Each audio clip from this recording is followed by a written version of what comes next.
금년 1월 1일 세계 인구는 80억 2천만 명에 육박한다고 밝혔습니다. 전 세계 인구의 약 67%인 54억 명이 인터넷을 사용하는 것으로, 그래서 조사해 봤더니 전 세계에 사용되고 있는 휴대폰은 약 50억 대로 추정이 됩니다. 그리고 미국의 퓨 리서치가 세계 27개의 나라를 조사해서 스마트폰을 가장 많이 사용하는 사람들의 비율을 조사했더니 2023년 그 가장 높은 나라가 대한민국이었고 97%가 사용하는 것으로 되어 있습니다. 현재 우리나라 인구는 행정안전부 조사에 의하면 5,140만 명이에요. 그런데 과학통신부 통계를 보면 작년 5월입니다. 금년이 아니라 이 휴대폰 가입선이 인구수보다 높아요. 5,597만 선입니다. 그러니까 한 400만이 더 크고, 스마트폰 회선은 5,472만 개, 그러니까 한 300만 개가 더 많습니다. 어찌 보면 이 페이스북이나 트위터나 유튜브 이런 소셜 미디어를 사용하는 그 비율이 우리는 전 세계에서 두 번째입니다. 이스라엘이 77%로 최고고 우리나라는 76%로 두 번째예요. 어른들은 그래도 절제할 수가 있으니까, 그러나 어린아이들의 경우에는 심각한 상황이 노출되어 있다는 거죠. 이게 11년 전 자료입니다. 최근에는 조사된 바가 제가 찾지를 못해서 구글에 예수라는 단어를 입력하면 4억 1,600만 개의 그 자료가 쏟아져 나온답니다. 그런데 구글에 포르노라고 검색하면 9억 5,100만 개가 쏟아져 나와요. 그러니까 예수라는 단어를 검색하는 양보다도 포르노에 검색하면 거기에 어마어마한 2배가 넘는 그런 양이 쏟아져 나온다는 거죠. 이 포르노를 보는 대부분의 어린아이들은 부모가 사준 스마트폰을 이용하겠죠. 그래서 염려가 되는 부분이 매일 전 세계 어린이들은 약 2억 건 이상의 유튜브 영상을 검색한다고 조사가 되어 있습니다. 그리고 자신들이 검색한 것 중에서 특이한 게 있으면 친구들하고 공유를 해요. 또 친구들로부터 정보를 받습니다. 그래서 수많은 소셜 네트워크 사이트를 통해서 친구들과 공유도 하고 의견을 같이 나눕니다. 이러다 보니까 전에는 부모로부터, 교회로부터 건강한 지식을 전달받고 인품을 함양받았어요. 그러나 오늘은 어린이들이 이렇게 세상으로부터 가르침을 받습니다.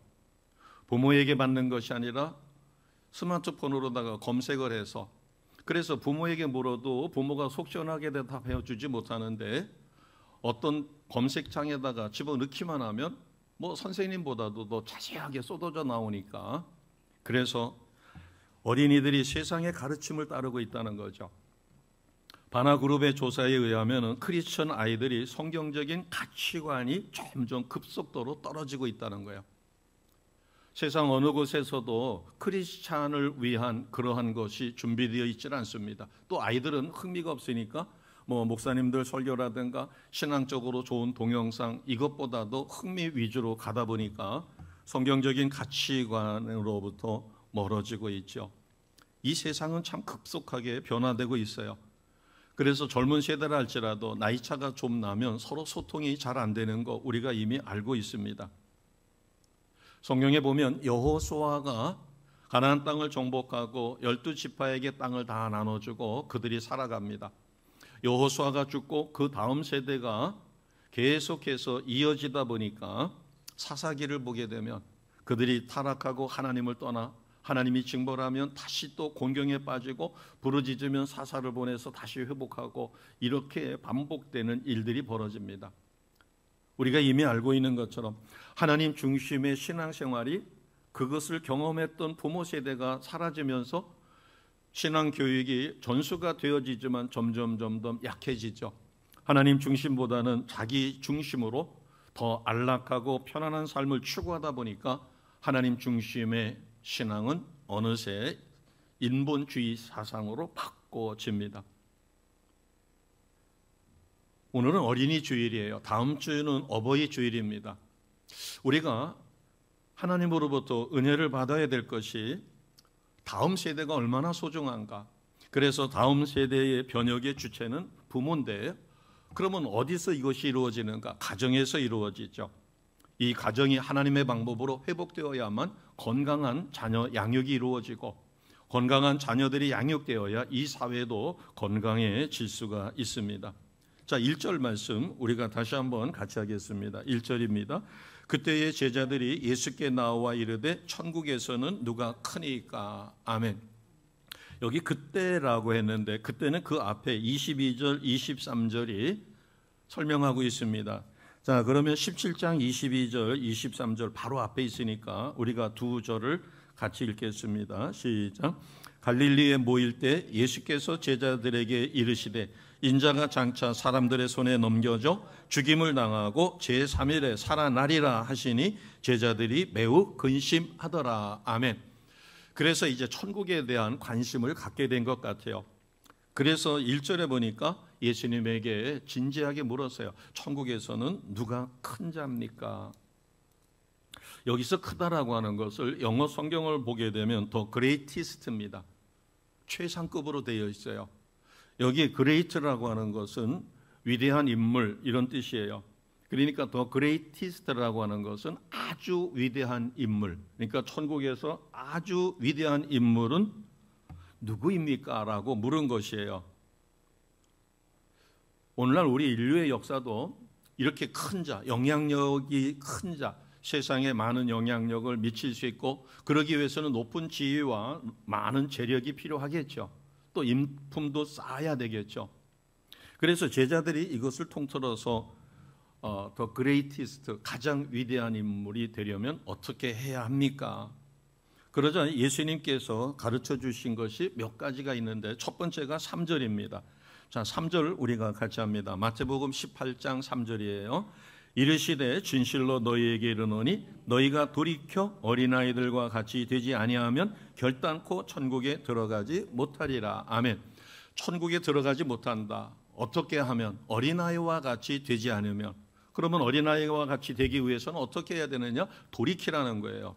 여기 돌이키다라고 하는 것은 영어 성경의 체인지입니다. 변화되라.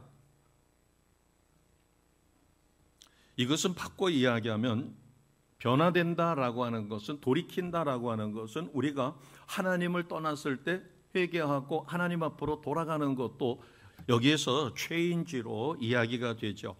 그러면은 3절에 보니까 너희가 돌이켜서 무엇이 되라는 거예요? 어린아이 같이 되라는 것입니다. 만약에 그렇게 되지 않으면 결단코, 아주 중요하게 말씀하셨죠. 결단코 예외가 없다는 겁니다. 어느 누구도 어디에 들어갈 수가 없다는 거예요? 예, 하나님 나라, 천국에 들어갈 수가 없다는 겁니다. 그러면은 돌이켜 어린아이와 같이 되라라고 하는 것은 무엇일까? 어린아이의 특성을 말씀하신 거죠. 어린아이는 부모가 가르쳐주면 거기에 대해서 의심 없이 그대로 믿죠.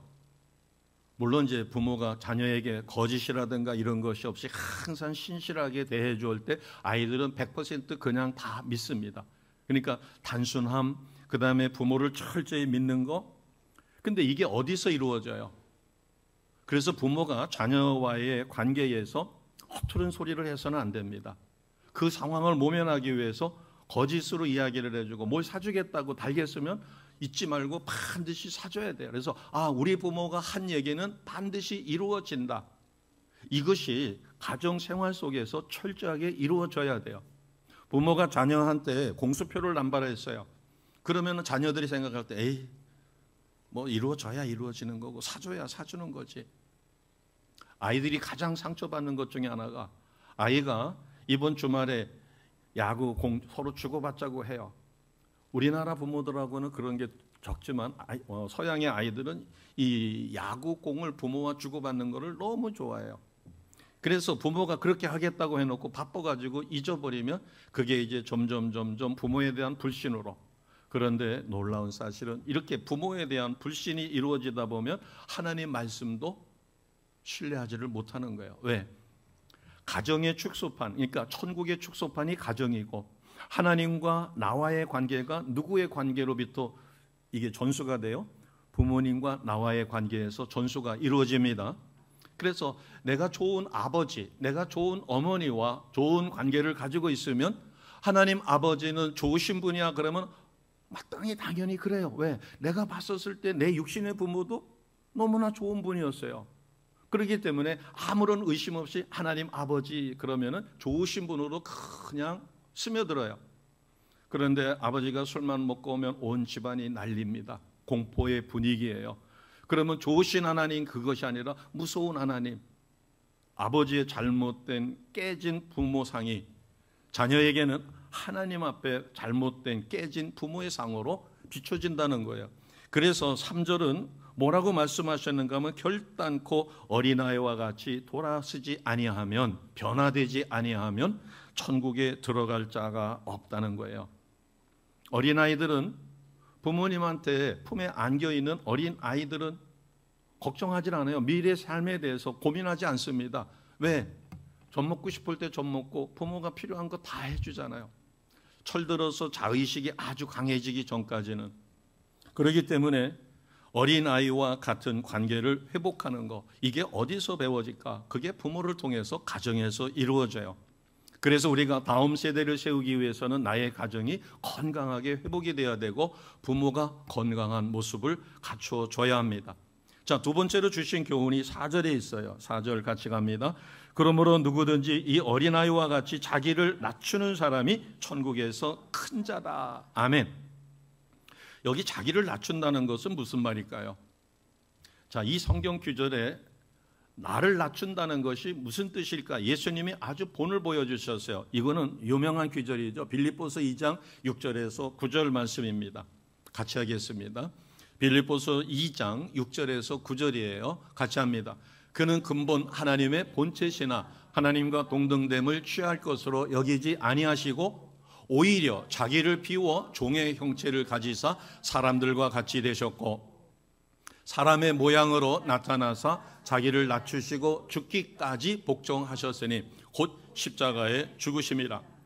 이러므로 하나님이 그를 지극히 높여 모든 이름 위에 뛰어난 이름을 주사. 아멘.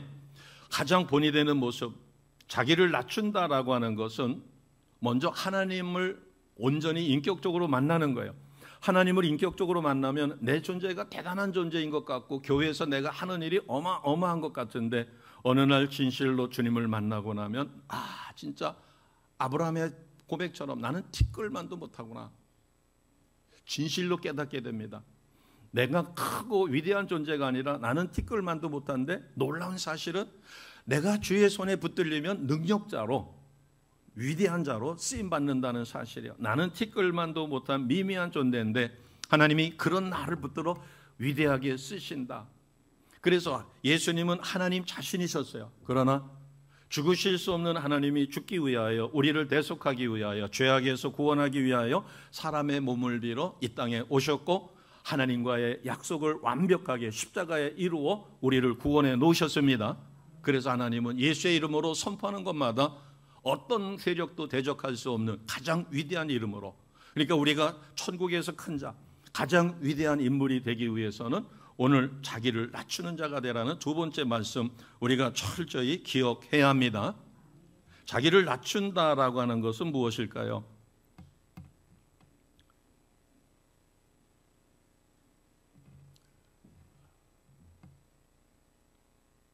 내 부모가 고관대작입니다. 아주 지체가 높아요. 그리고 재력도 대단합니다.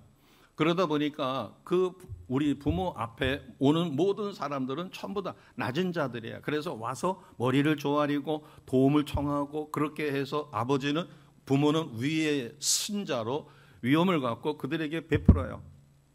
그런데 그렇게 대단한 아버지가, 대단한 어머니가 누구 앞에서는 순한 양처럼 변하는가 하면 피아노 선생님이 가르쳐 주러 오는데 그 피아노 선생님을 입장이 거꾸로 돼가지고 선생님을 너무 존경하는 거예요.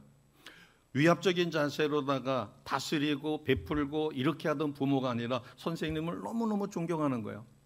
지금은 사라졌지만 가정 신방이라는 게 있죠. 가정 방문이라고 합니다. 선생님이 왔었을 때 그 담임 선생님을 방석을 비워드리고 높은 자리에 앉게 하고 그 선생님을 너무 대접하는 모습을 아이들이 보고, 와, 우리 선생님은 우리 아버지가 뭐 대단한 사람, 자기 아버지가 지위가 높을 때 무슨 뭐 검찰총장이라든가 뭐 대법원 판사라든가 이런 사람들이 와도 다 아버지 앞에 머리를 조아렸는데, 와, 우리 선생님이 오니까 아버지가 그냥 선생님을 극진히 대접하는 그 모습을 보고 이 아이는 선생님에 대한 존경심이 커집니다. 그래서 선생님이 전하는 지식만 흡수하는 게 아니라 그 선생님의 인격까지 본받게 돼요. 부모의 겸손한 모습, 남을 배려하는 모습, 그래서 예수님을 닮은 본이 되는 모습을 보여줄 때 아이들은 선생님에 대한 존경심이 저절로 생깁니다. 아버지, 우리 선생님 가정 방문하신대요. 야, 귀찮은데 뭐하러 오냐? 여보, 그 담임선생님 오면은 봉투 하나 집어줘. 선생님을 알기를 우습게 알고 피아노 가정교사가 왔었을 때 애들 대하듯이 잘 좀 부탁해요.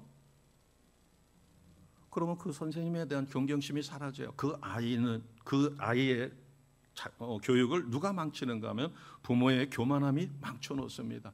선생님에 대한 존경심이 희석되어지는 거죠.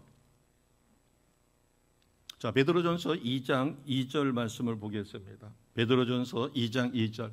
자기 자신을 낮춰서 겸손하게 우리가 행해야 할 필요가 있는데, 베드로전서 2장 2절 같이 합니다.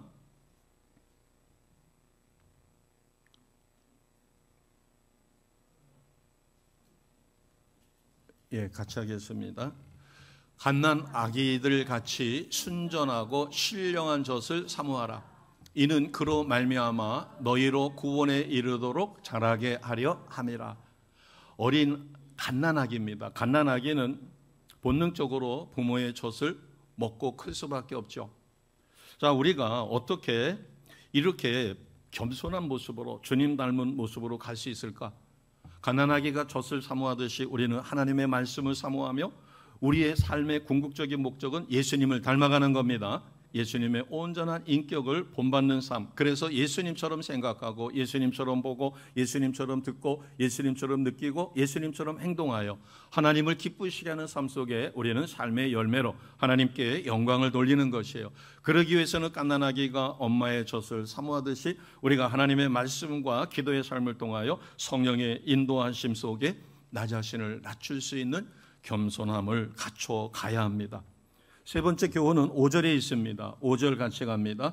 또 누구든지 내 이름으로 이런 어린아이 하나를 영접하면 곧 나를 영접함이니. 아멘.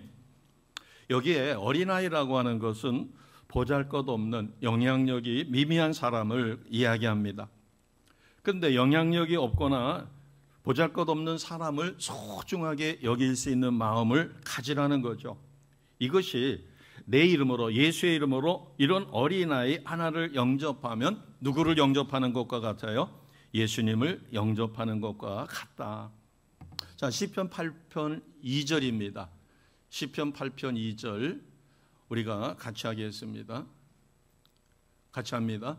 주의 대적으로 말미암아 어린 아이들과 젖먹이들의 입으로 권능을 세우시며 이는 원수들과 보복자들을 잠잠하게 하려 하심이니라. 아멘. 예수님이 메시아이신 것을 모두가 아는데도 입을 다물고 잠잠히 있으면 예수님께서 그렇게 이야기하죠. 하나님께서는 저 돌들을 입을 열어, 저 나무들의 입을 열어 소문을 내게 할 것이다. 마찬가지로 시편 8편 2절에 보면 어마어마한 힘을 가진 그 대적이 누구로 인하여 무한을 당하는가 하면 젖먹이들의 입으로. 젖먹이가 무슨 말을 하겠어요? 응어리 옹알이 할 수 있을 수밖에 없겠죠. 그런데 하나님이 그들의 입을 사용하시게 되면 보잘것없는 자라도 하나님이 존귀하게 쓰시면 위대한 능력을 나타냅니다. 그래서 예수의 이름으로 어린아이라도 영접하는 그런 믿음을 우리가 가져야 된다. 이것을 바꿔 이야기하면 주님의 십자가 사랑을 우리가 실천하여 한 영혼을 소중히 여기고 그 영혼을 구원하기 위하여 우리가 최선을 다하는 것입니다. 우리에게 아주 중요한 말씀이 6절에 있습니다. 자, 6절 같이 갑니다. 시작. 누구든지 나를 믿는 이 작은 자 중 하나를 실족하게 하면 차라리 연자 맷돌이 그 목에 달려서 깊은 바다에 빠뜨려지는 것이 나으니라. 아멘. PPT를 계속 안 보여주는 것은 우리가 성경책을 내가 눈으로 봐야 내가 이 성경을 다음에 읽을 때 이게 살아납니다. 아, 그때 목사님이 이렇게 말씀하셨지 해서 그럴 때 큰 은혜가 돼요. 여기 이웃을 실족하게 하지 말라. 여기서 실족해 한다라고 하는 말은 코우즈입니다. 뭐에 대한 코우즈냐면 투시인이에요. 죄를 짓게 만드는 것을 초래하는 거예요. 뭐뭐를 야기하다, 야기하지 말라. 그러니까 실족하게 하지 말라. 이거는 죄 짓지 말게 하라는 겁니다. 이게 무슨 뜻일까요? 부모님이 아무 생각 없이 속에 속상한 게 있으니까 집에서 차 한잔 마시면서 원망하고 불평해요. 아, 뭐 무슨 권사, 무슨 집사, 뭐 누구 해가지고 이야기를 합니다. 근데 공교롭게 그게 그 아이의 주일학교 선생님이에요. 그래서 그 주일학교 선생님이 말씀을 가르쳐요. 그런데 아이가 이렇게 가만히 듣고 보니까 내가 존경하는 선생님이 저렇게 형편무인지경인 사람이었어? 부모가 그 사람을 놓고서는 난도질을 하는데 뭐 별의별 소리가 다 들리는 거예요. 근데 그 아이가 주일날 가가지고서는 말씀을 듣는데 선생님이 야누스의 얼굴을 가진 것 같아요. 이중인격자로 보이는 겁니다. 부모한테 들은 이야기가 있는데 속으로 그게 아멘 아멘 하면서 그 말씀을 다 받아들일 수 있겠어요?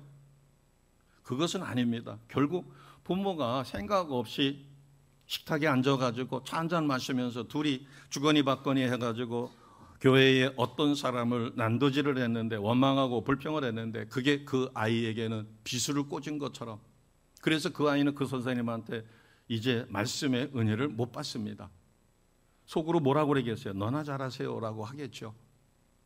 그런데 부모는 자기가 원망하고 불평한 것이 아이에게 독이 됐고 그 아이에게 비수를 꽂았는 줄을 전혀 모를 수도 있다는 거죠.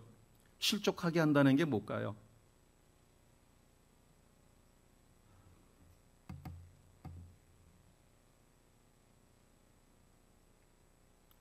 새로 성도가 왔습니다. 그는 단순한 믿음을 갖고 헌신하고 봉사하고 열심히 해요. 그러다 보니까 서투른 것도 있어요. 그런데 오랫동안 믿음 생활을 했던 소위 말해서 중직이라고 하는 사람이 주일 성수조차도 제대로 안 합니다. 그 다음에 기도의 자리에, 예배의 자리에 철저하게 나오지를 않아요. 그러니까 새로 나온 새 가족이 놓고 봤을 때 자기는 이제 교회 나온 지 얼마 안 되는데 와서 보면 교회 중직들이 안 나온 거예요. 그 다음에 애경사가 있어가지고 자기는 그래도 참여를 해야 되겠다고 해서 어렵게 시간을 내서 왔는데 소위 말해서 교회 중직들이 그런 애경사 자리에 없는 거예요. 그럴 때 그 새 가족이 교회 나온 지 얼마 안 되는데 자기는 헌신과 봉사와 충성하려고 열심히 하는데 그걸 보고 이런 데는 안 와도 되는가 보다. 안 와도 되는가 보다라는 인식을 머릿속에 갖는 거예요.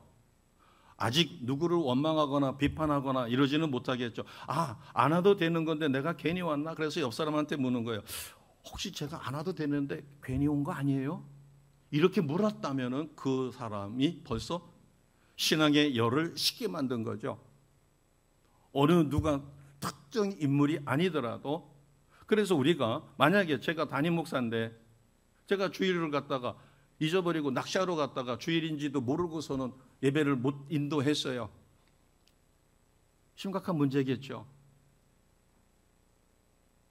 제가 예배 직전에 고스톱을 치다가 와가지고서는 설교를 하다가 고스톱 용어가 저도 모르게 불지불식간에 불쑥하게 튀어나왔어요. 거룩한 영어로 거듭나지 못하고서 세상에서 고스톱 치고 뭐하고 하던 그거가 그냥 와가지고서는 말씀을 전하니까 그 말씀이 능력의 말씀이 될 수도 없겠죠.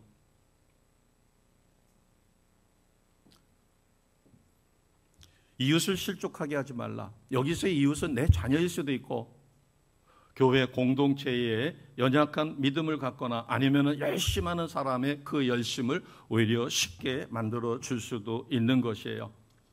그런데 이게 그냥 넘어갈 일이 아닙니다. 7절을 보겠습니다. 7절을 보게 되면 마지막 절을 보세요. 실족하게 하는, 그러니까 주님도 아셔요, 우리의 연약함을. 자, 7절 같이 선포합니다. 시작. 실족하게 하는 일들이 있음으로 말미암아 세상에 화가 있도다. 실족하게 하는 일이 없을 수는 없으나 실족하게 하는 그 사람에게는 화가 있도다. 아멘. 내가 말 한마디 잘못했어요.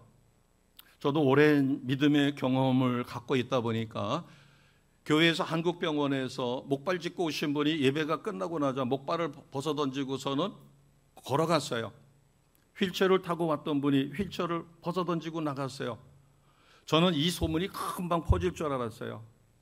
근데 참으로 놀랍게 그 엄청난 기적이 일어났으니까 와, 우리 교회에 한국병원에서 목발 짚고 친구들이 휠체어 밀고서는 왔었고 화장실 갈 때도 목발 짚고 갔던 사람이 목발을 던지고 휠체어도 안 타고 걸어갔어. 이 사실만 해도 이게 전도에 어마어마한 폭발적인 역사가 일어날 텐데 그 사실은 전파가 안 돼요. 그런데 교회에 조그마한 어떤 일이 있으면 그거는 순식간에, 그래서 제가 오죽하면 3시간도 안 돼가지고 온 성도가 안 좋은 소식은 다 안다. 아주 전화통 붙들고 늘어지는 거예요. 왜 이럴까? 그래서 사람은 선한 일에 쓰임받기보다 자기도 모르는 사이에 악한 일에 쓰임받는 것이 훨씬 쉽다는 거예요. 그래서 우리가 6절 말씀처럼 이웃을 모하게 하면, 실족하게 하면 그 사람에게는 화가 있다는 것입니다. 7절 마지막 절에 실족하게 하는 그 사람에게는 화가 있다.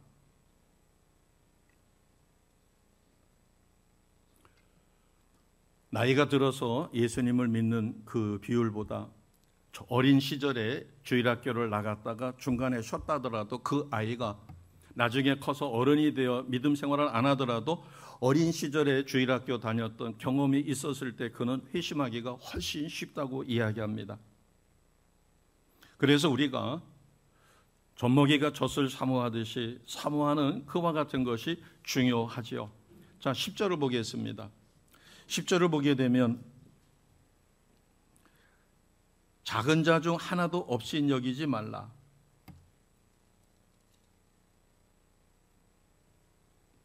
그러면서 뭐라고 말씀하셨는가 하면 12절과 13절에 100마리의 양을 키우던 사람이 한 마리를 잊어버렸어요. 그러면 99마리를 두고 가서 한 마리를 찾지 않겠느냐. 그러면서 뭐라고 얘기하셨는가 하면 13절에 그 한 마리를 찾으면 99마리보다 이것을 더 기뻐하지 않겠느냐. 이것은 99마리보다 한 마리가 더 소중하다라는 개념이 아니라 잃어버린 양을 찾은 그 기쁨이 얼마나 크냐. 그러니까 잃어버린 양을 찾으라는 것입니다. 자, 14절 같이 갑니다. 이와 같이 이 작은 자 중에 하나라도 잃은 것이 하늘에 계신 너희 아버지의 뜻이 아니니라. 그래서 우리가 이웃을 실족하게 하지 않아야 될 뿐만 아니라 우리는 나의 믿음의 삶의 모습을 조심해서, 그래서 우리는 잃어버린 양을 찾는 일에 최선을 다해야 할 것입니다. 자, 골로새서 1장 9절에서 10절 말씀, 골로새 교회에게 주신 교훈의 말씀인데 우리에게도 주시는 말씀이죠. 9절 10절 같이 하겠습니다. PPT에 있어요. 같이 합니다. 이로써 우리도 듣던 날부터 너희를 위하여 기도하기를 그치지 아니하고 고하노니 너희로 하여금 모든 신령한 지혜와 총명에 하나님의 뜻을 아는 것으로 채우게 하시고 주께 합당하게 행하여 범사에 기쁘게 하시고 모든 선한 일에 열매를 맺게 하시며 하나님을 아는 것에 자라게 하신다. 아멘. 주께 합당하게 행해서 범사에 주님을 기쁘시게 하라. 그리고 선한 일에 열매를 맺으라는 것과 하나님을 아는 것에 우리가 자라야 할 것을 가르쳐 줍니다. 에베소서 말씀이 우리가 어떻게 자녀들을 양육해야 되며 자녀는 부모를 어떻게 섬겨야 될까, 가장 대표적인 말씀이죠. 신명기 말씀의 축소판인데, 자, 이게 에베소서 6장 1절에서 4절입니다. 에베소서 6장 1절에서 4절인데 1절에서 3절은 자녀에게 주시는 교훈이에요. 그리고 4절은 부모에게 주시는 교훈입니다. 자, 자녀에게 주는 교훈 1절에서 3절을 먼저 보겠습니다. 같이 합니다. 자녀들아, 주 안에서 너희 부모에게 순종하라. 이것이 옳으니라. 내 아버지와 어머니를 공경하라. 이것은 약속이 있는 첫 계명이니 이로써 내가 잘되고 땅에서 장수하리라. 아멘. 형통하는 삶과 장수의 축복을 받는 비결은 부모를 공경하고 부모의 말에 순종하는 것이에요. 바꿔 이야기해서 부모의 말씀에 순종하고 부모를 공경하는 것은 그대로 옮겨지면 부모를 누가 대신할 수 있어요? 하나님의 말씀을 철저히 믿고 순종하고 그 다음에 하나님을 경외하는, 그게 누구를 통해서 배워져요? 부모를 통해서 자녀는 자연스럽게 터득하고 터득된 게 신앙생활에서 그대로 나타난다는 것입니다. 그러면 부모에게는 어떻게 해야 될까? 4절입니다. 같이 합니다. 또 아비들아, 너희 자녀를 노엽게 하지 말고 오직 주의 교훈과 훈계로 양육하라. 아멘. 부모가 합리적으로, 그래서 부모도 푸시를 할 게 아니라 푸시를 하더라도 합리적으로, 그리고 그 아이가 수용할 수 있는지 없는지를 잘 보고 지혜롭게 해야 돼요. 그래서 노엽게 하지 말라. 자녀들이 노엽게 하는 것 중에서는 우리 부모가 이럴 때는 헤헤거리고 이 똑같은 일인데 어떨 때는 불같이 화를 내고, 그러니까 아이가 어디다가 종잡아야 될지를 모르는 거예요. 부모가 신명이 변덕이 죽을 듯하니까. 그래서 어떻게 해야 될지 모르는 게, 어떨 때는 극히 칭찬하고 잘했다 그래 놓고 어떨 때는 불같이 화를 내니까 아이가 종잡지를 못하는 거예요. 그래서 변덕이 죽을 듯하고 하죠. 부모의 그런 성품은 아이가 삶을 살아가는데 굉장히 두려움을 갖게 만들어요. 그래서 기준점이 사라지는 거예요. 그래서 1절에서 3절에는 자녀들이 해야 할 것과 4절에는 첫째가, 이게 소극적인 모습입니다. 자녀를 노엽게 하지 않는 것.